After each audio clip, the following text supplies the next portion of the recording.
Bonjour et bienvenue sur RC Orlaz. Aujourd'hui, je vais vous présenter le Cross RC NT4. Voilà le carton, reçu comme ça. Donc, c'est le MO NT4, 1/10. C'est un crawler de chez Cross RC.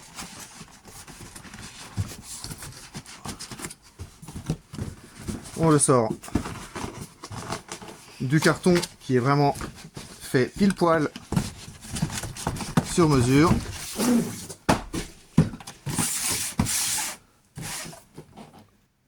Voilà le bébé. C'est une version donc en RTR. On met les piles et c'est parti. Donc 4 roues motrices, 2 vitesses. On peut bloquer les différentiels.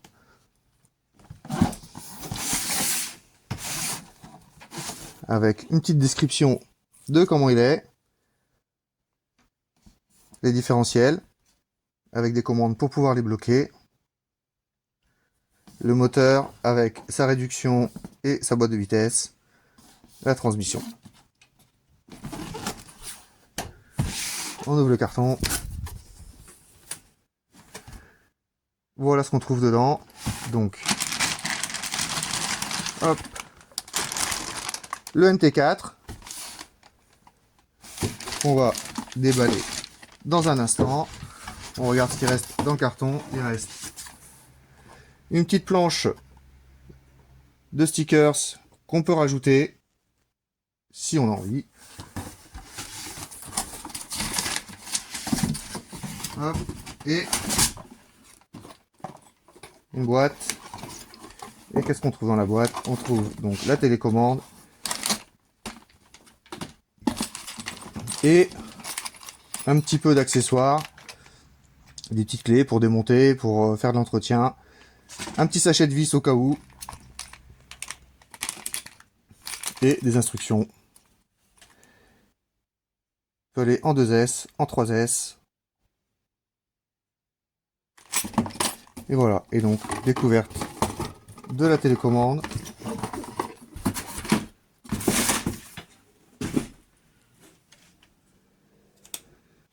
Donc, troisième chaîne, ça va être pour bloquer ou pas les différentiels. Et la quatrième pour régler la vitesse. Le bouton on-off et le réglage habituel des trims et l'inversion possible des voies. La direction et l'accélération et un emplacement 4 piles. On passe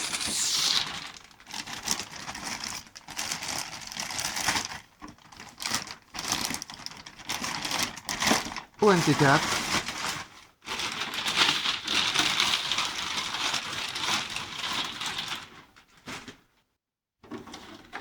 Voilà le NT4 avec les rétros que l'on peut régler. Bon, ça, est-ce que ça tiendra dans le temps suite à quelques chutes? On verra. Cadre roue, feu avant et arrière. Et les petits clips du coup pour enlever la carrosserie. On commence par ces deux-là. Et les deux suivants, ils sont pas super pratiques. Ils sont par en dessous, derrière le pare-choc avant.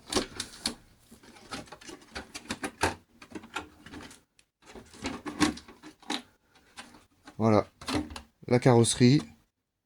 Un petit peu de renfort devant quand même, et les pins pour pouvoir mettre des clips. Et voilà. Voilà le châssis nu. On voit le cerveau qui bloque ou pas les différentiels avant-arrière. Le moteur brochette. Prise de la batterie.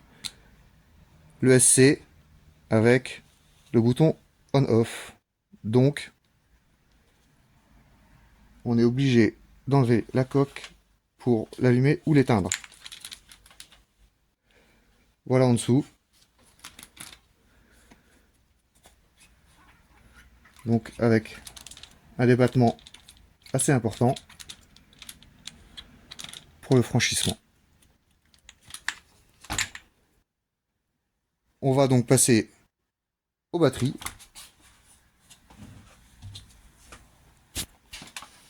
En lipo, 3S et 4 piles pour la télécommande. Toujours commencer par alimenter la télécommande.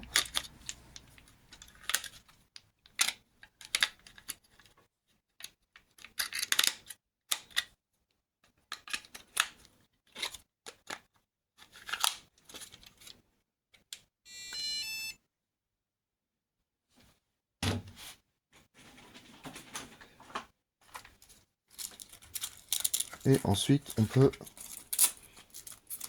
alimenter le crawler.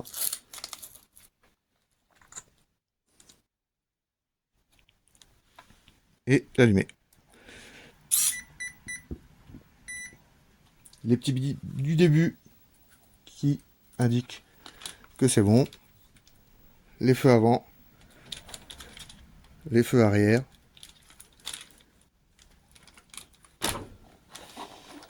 On remet la carrosserie.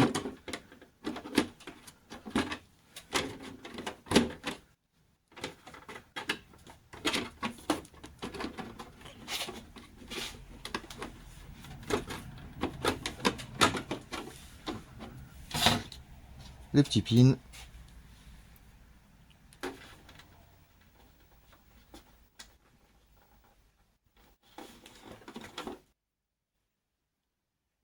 Bon, les petits pins, ils ont mis une petite pièce en plastique au bout, plus facile pour tirer dessus.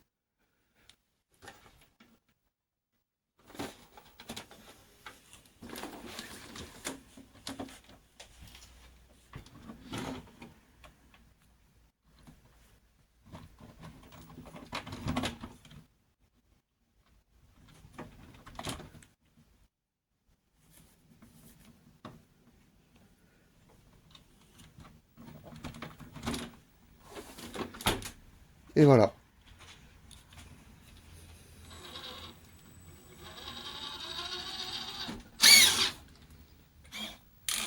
Direction fonctionne.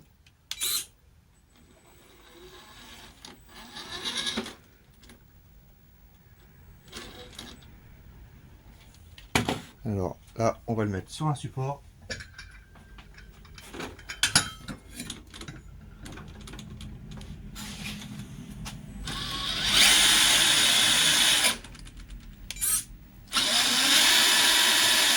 Donc là, on est sur la vitesse de franchissement avec du couple.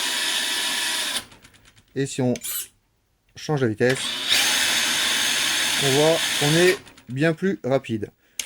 On remet en vitesse lente de franchissement. On peut bloquer les différentiels.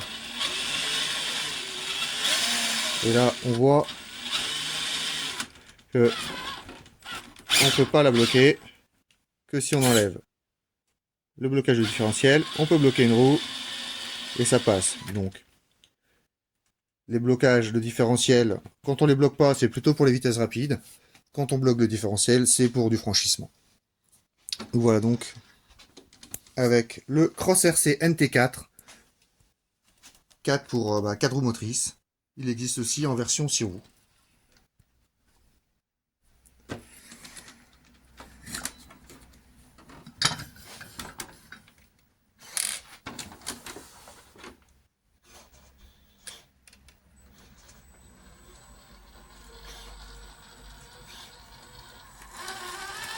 Voilà, là le différentiel n'est pas bloqué. On refait la même avec le différentiel bloqué. Et bah il monte.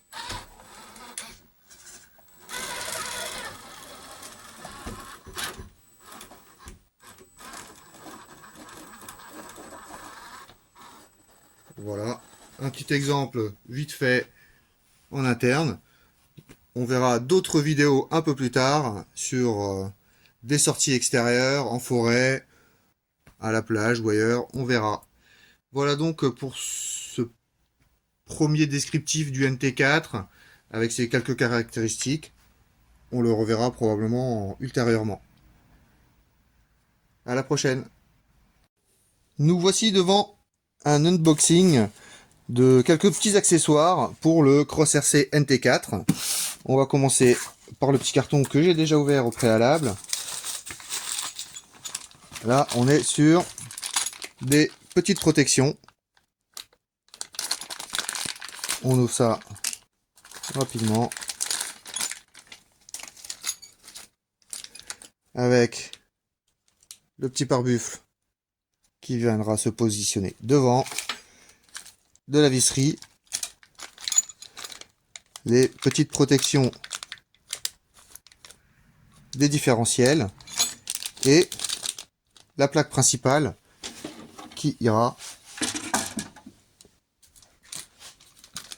ici pour éviter de le rayer sur des rochers ou autres éléments extérieurs.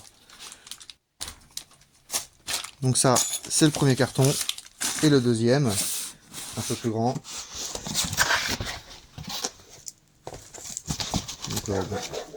L'emballage est plutôt pas mal, c'est bien protégé.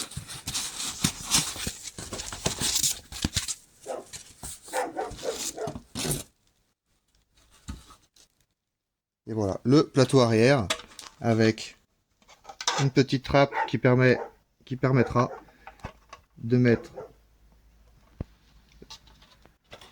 la batterie.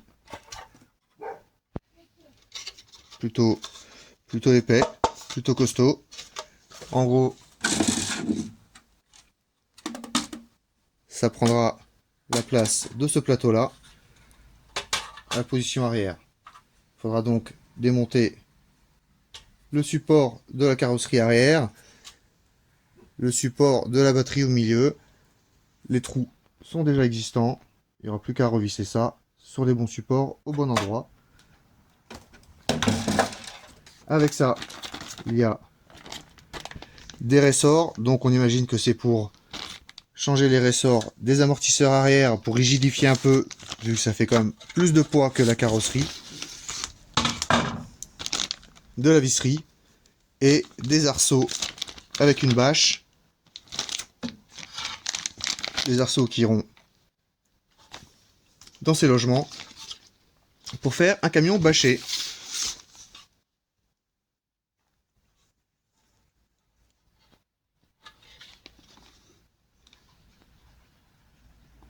Vous verrez à la suite des photos de ce plateau arrière monté avec et sans bâche.